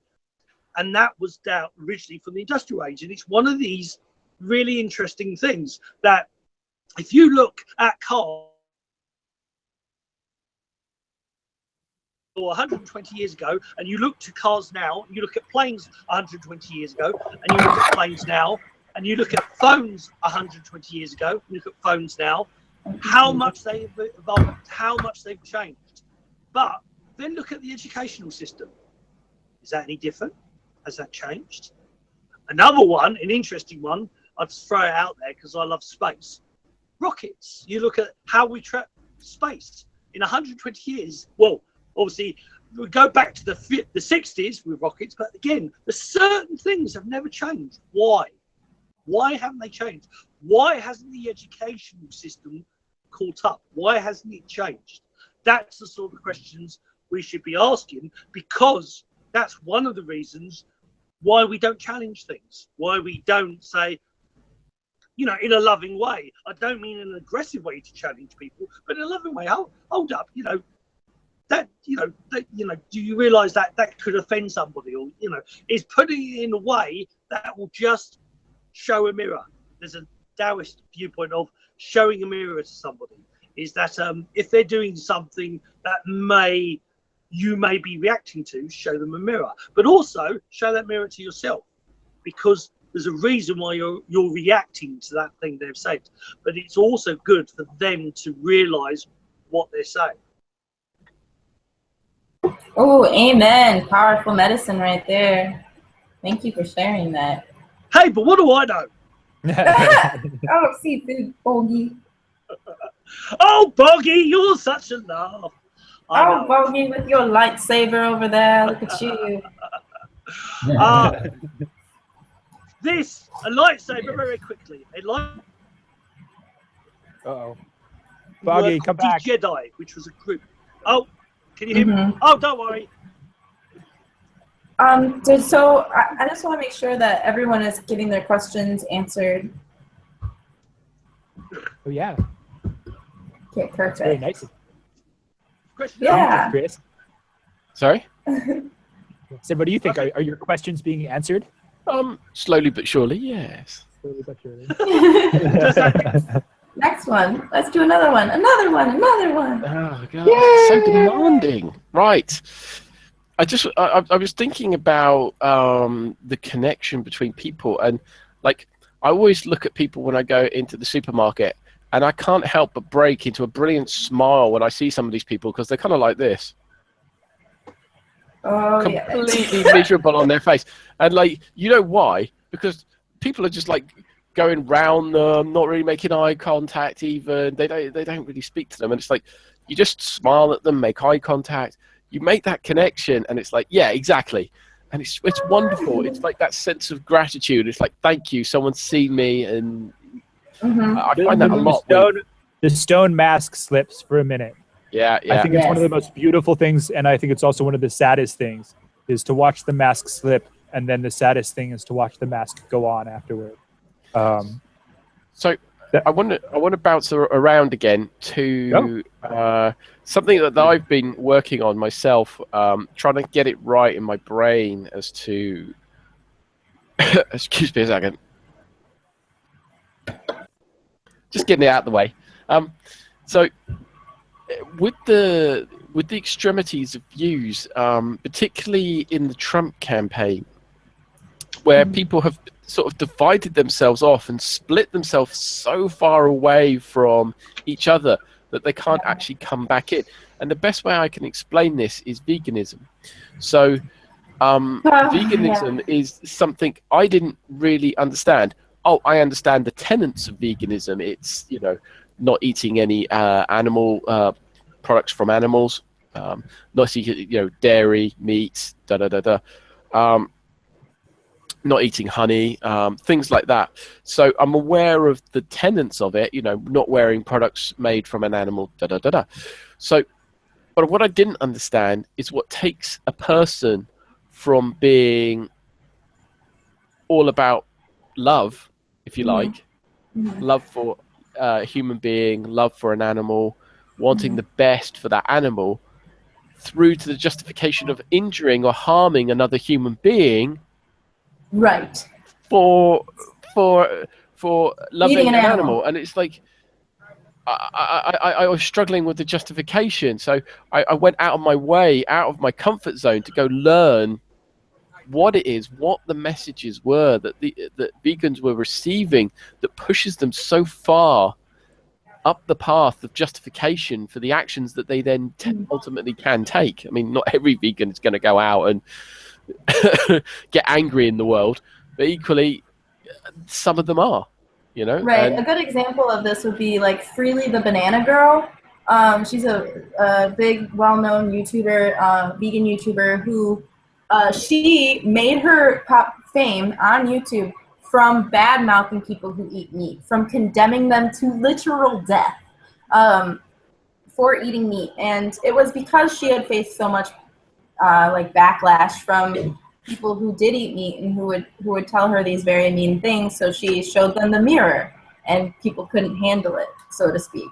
But I understand what you're trying to get at, Chris, which I guess is that people feel so passionate about protecting life that passion can sometimes push them over the edge to do things that they probably wouldn't even think about being in conflict with their value system at all. And it's because they're trying to combat an energy that they don't have the skills to deal with at that time.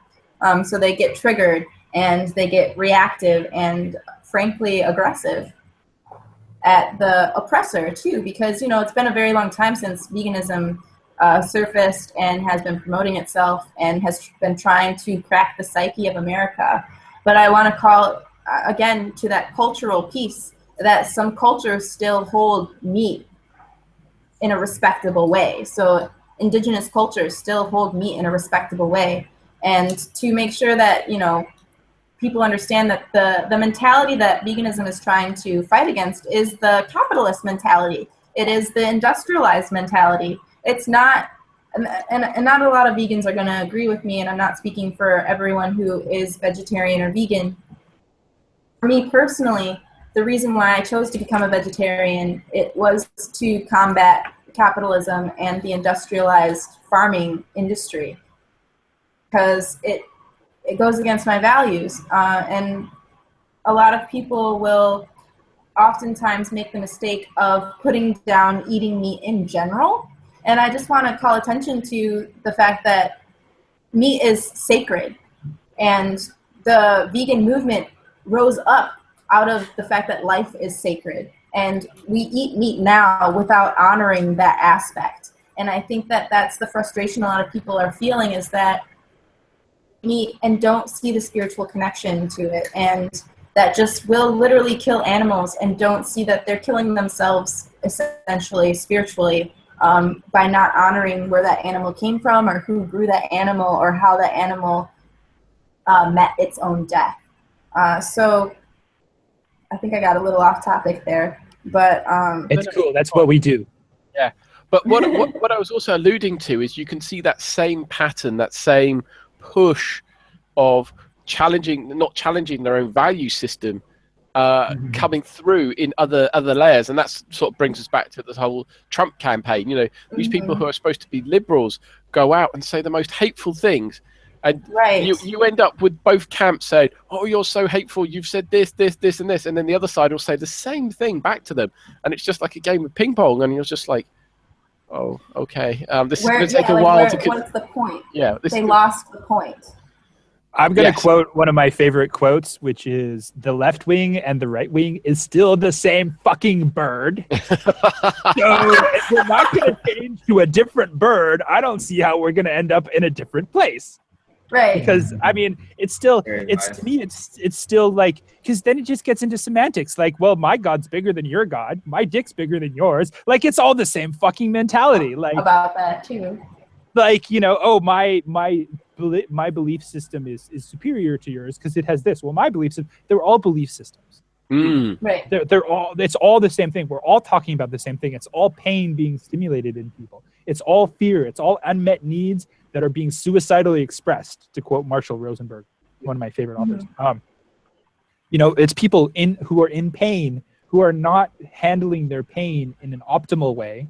They are expressing their pain in an optimal way, and it's coming out in this hideous way. And I think it, you know, like, anybody who wants to get militant about anything, it's the same thing. So whether you're a pissed off, it's a fear reaction too. Yeah, totally. Like, that's a fear reaction. Totally, because it has to do with not feeling safe. For some reason, you don't feel safe. So whether that's you don't feel safe in the world if you're eating meat, you don't feel safe in the world if so-and-so's president, you don't feel safe. Whatever it is, it's ultimately about you. Right. And people, we're trained to blame other people because that gets back to the domination culture where if you blame someone, that person is wrong, then you get to punish them. That's the message that we're being told in like 95% of television shows that are viewed during peak viewing hours. The bad guy either gets beaten up or killed at the end. 95% of television. So there's now I believe resolution. Absolutely. I believe that television is the new form of myth, and we use myths to teach. So with that in mind, you can look at like the Greeks. So they wanted certain behaviors to be socially acceptable, like rape, for instance. So the Greek gods commit rape because whatever your gods do, it's okay for you to do.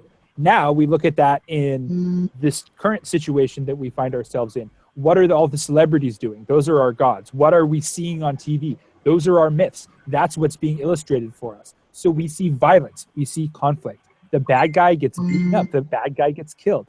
That's how it works. That's how we're trained to think. So why wouldn't we carry that over to the rest of our lives, right? I mean, that's what we're seeing. That's what we're aware of. So Yeah, I had to do a lot of self-work on that aspect too, because with my whole "I will save the world," that phrase, some people will tell me and have told me that phrase means that it has to be saved from something, and I think, in my opinion, it has to be saved from ourselves in the sense that we have to really get to know ourselves better. But other people would say that it promotes this us versus them mentality, which I healed within myself. It took me a while to get to that place where I was able to truthfully say us versus them. It's all of us healing together. And it took a while to get to that point. Aw, Sifu. Because that's the thing. That's the thing in the Tao is this us and them. It's I teach my students about opposing opposites. In the Taoist philosophy, it's half a black circle, half a white circle fused together, and it's literally the forces, right? You know, one side right, one side wrong, one side this, one side that. Well, if you believe in the Creator, if you believe in God, if you believe in the universe, in the source, everything comes from the same source. Everything comes from the same source. There is no right or wrong. It just is. If you start seeing things as an opposite point of view, you will always come against the clash. And what we sort of talked about it. Chris brought it up, and you sort of said it as well. Is this thing? It doesn't matter what your viewpoint is, because if you get too caught in your viewpoint, you'll end up being the thing you hate the most. Because as Tao is saying, the bigger the up, the bigger the down. So if you strongly believe in protecting your life, it's funny, well, funny in a not so funny way, how some people end up being so aggressive they'll hurt somebody to protect life. Then you're sort of missing the point. But this is the play of opposing opposites, is that when you see everything as opposing opposites, you're going to create a problem. There's going to be an issue. And the thing I will always throw in is that, yep, I fully understand about people about life is sacred. But what about plants? Plants are life. They're sacred.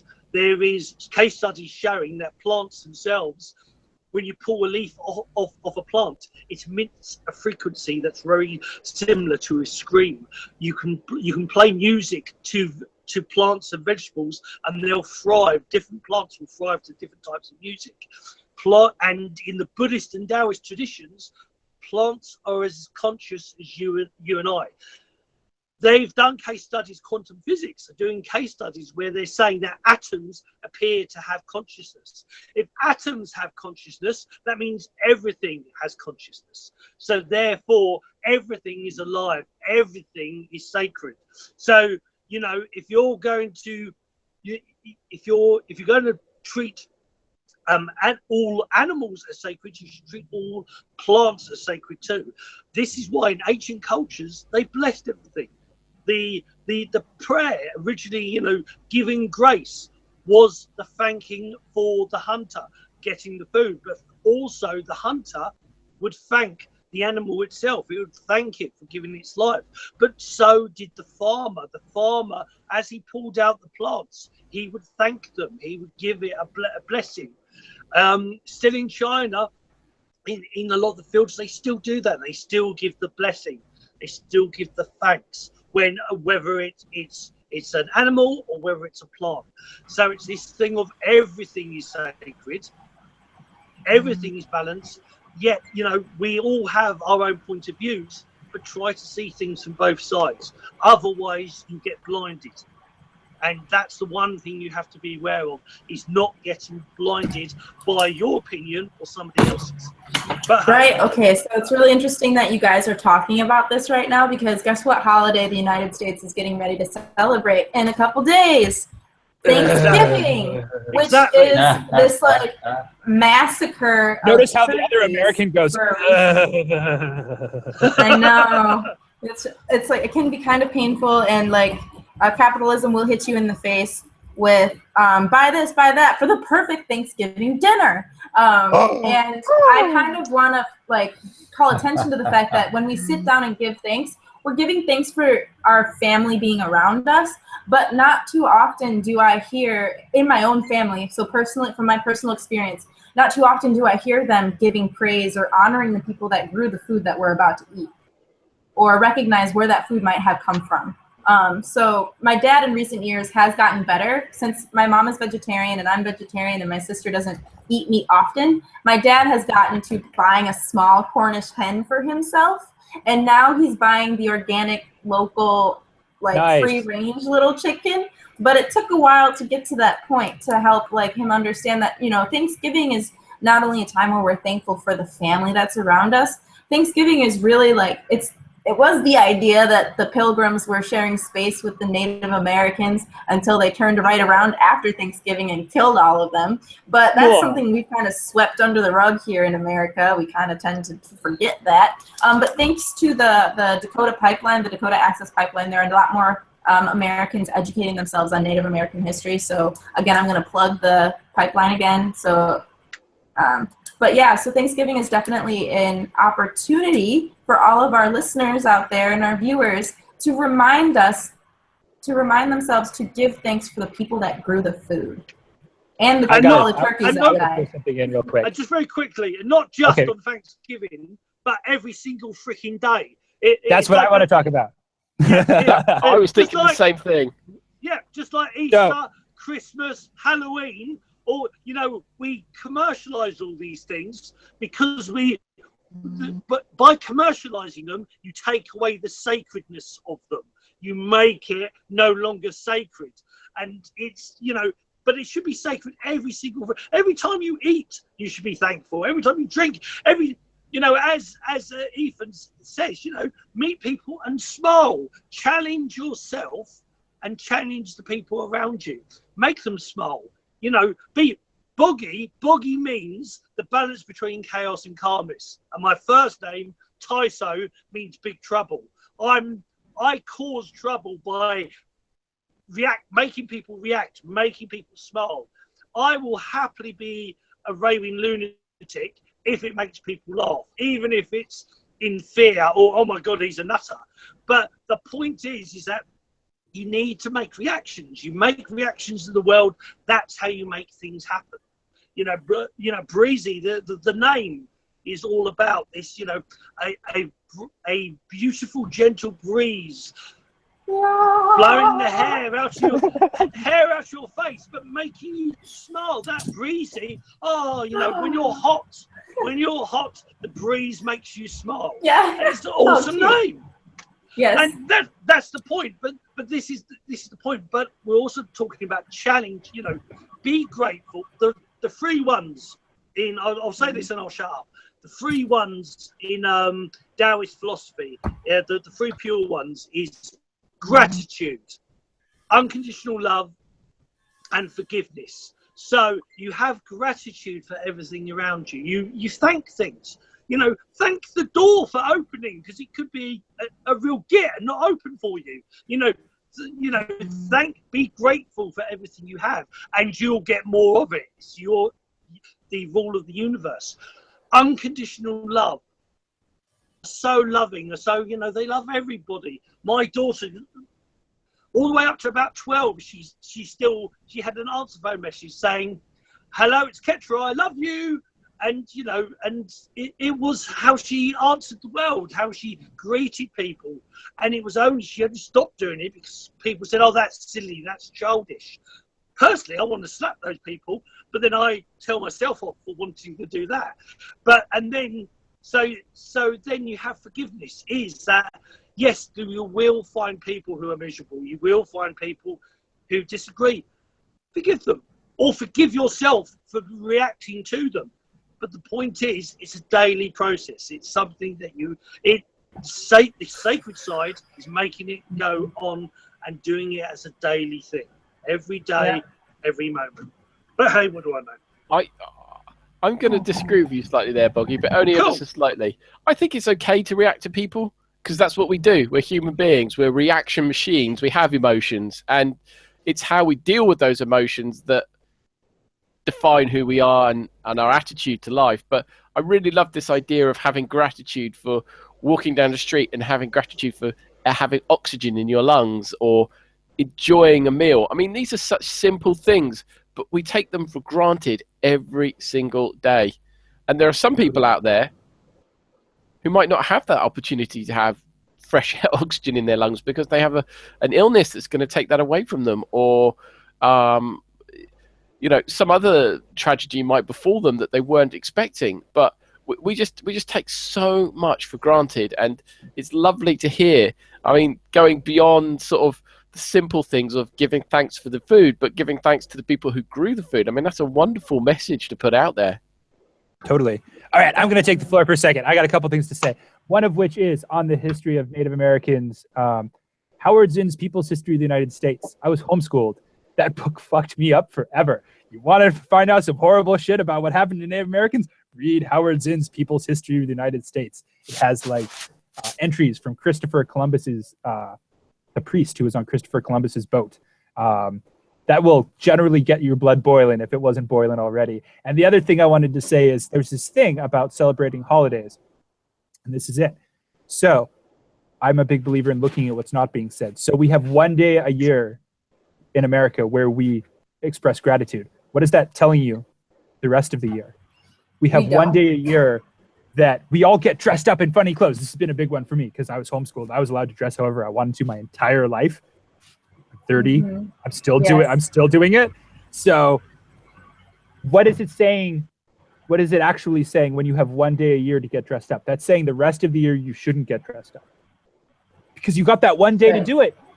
So if you're being thankful, that means you got one day to be thankful. You know, it means the same thing. Valentine's Day means the same thing. It's all Earth Day. Yes. You have one day to celebrate Mother Earth, to take good care of her, and the rest of the year, just fucking throw your garbage anywhere. Don't worry about it.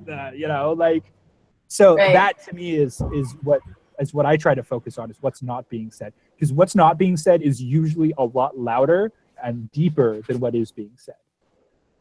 At least in my experience. When you're talking about the masses, when you're not talking about spiritual leaders, when you're talking about the everyday people, what's not being said is much louder than what is being said. And you see that. I mean, you know, going back to the earlier conversation that we had about being in line with people, and U-Scan, and the fast food nation, all of that sort of stuff, is you're getting that message of it is okay to be an antisocial bastard and not talk to anybody, which isn't okay. That is not how the world will come together. That is how the world will fall apart. Right, exactly. And it's working pretty well at the moment. So apparently, yeah, definitely. Okay, right. I think it's time to start wrapping things up because I know Breezy's got to go soon. So, right. So, Krishna, is there anything else you'd like to add? Ooh. No, not at this time. But I think we've done a pretty good discussion of loads of different points. So I really enjoyed the conversation. Thank you very much. Awesome. Yeah, thank you. I hope that I did a good enough job of introducing myself to the internet and explaining the way of Breezy. So there you go. I think you're good enough, Breezy. I like you, and I think that you're good enough. You get me every time with that like button thing. I have dry erase speech bubbles too, so you can write whatever you want and then hold it up in the picture. Don't you just want one though? It's just like, I've got a stack. I have dislike thumbs too. So they're actually like ergonomically, I don't know if ergonomically is the right word, but so they're actually a dislike, like it's painted on this side instead of this side. I have like and dislike thumbs. There's a pile of them sitting in my room. Hit me up. Work something out. But we're not plugging anything on this show. No. That would be far too Western. Right. Q, have you got anything else to add before we close down the show? I would just like to say thank you for your time, Breezy. I don't always enjoy the show as much as I did today, so thank you for that gift, is what I would like to say. Oh, thank you. What blessings. Thank you. And Breezy, is there anything else, you know, your final words for the way of Breezy? That's an awesome catchphrase. Maybe you should keep that one, the way of Breezy. Is there anything else you'd like to add? Anything else you'd like to say to the audience out there before we close it down? Actually, I did notice that there was one quote that I didn't touch on at all, and that quote was something that really helped me grow. So I did talk about how I overcame some of my own internal racist ideas. I did talk a little bit about how, you know, I'm not perfect and I'm still healing that aspect of us versus them. And so one way I want to look at this is, you know, we're all doing our self-work, and I taught 3 workshops over the summer, this past summer, 2016, which focused and centered itself around this quote, which is, fill your cup until it overflows. And that idea is that I can't help that one person. You know, I can't save that one starfish if I haven't worked on myself. So if my cup is half full, then I can only share half of what's in there with someone else. And if it's then I have so much to share.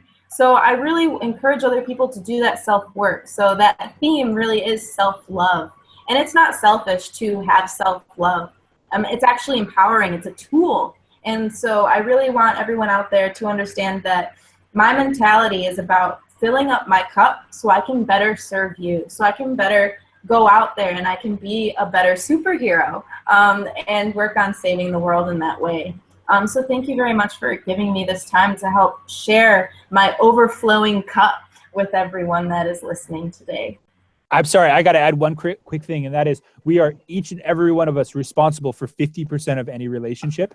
If you don't have 100% relationship with yourself, you are going to go into every single relationship besides your relationship with less than your 50% because you are not having 100% with yourself. So that means any relationship that you're in will be suffering because of the relationship with yourself. That's all I have to say.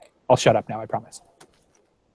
Well, yep, and I'll just quickly add, 100% Breezy and 100% Ethan. You know, it's very much, you've got to fill your own cup first. You can't help anybody else if you're not energized yourself. You've got to be powerful yourself. You've got to be supercharged. Right, I'd just like to quickly say just a couple of messages on the comments saying, my dyslexia. I only got Nikki internal, who said hello, she's loving the show. Also, I think it's Gottfried, is that right, Chris? Gottfried, and I think it's Jaslyn Keynes also saying they love the show as well. So that's from the guys. Hey, all you high vibe humans. What's up, high vibe humans? What's up? Ni hao. Anyway, so enough of this crazy jollity. We're far too happy, and so we should be. For now, take care. I hope you enjoyed the show. Until next week, love, chi, and Shen. Bye.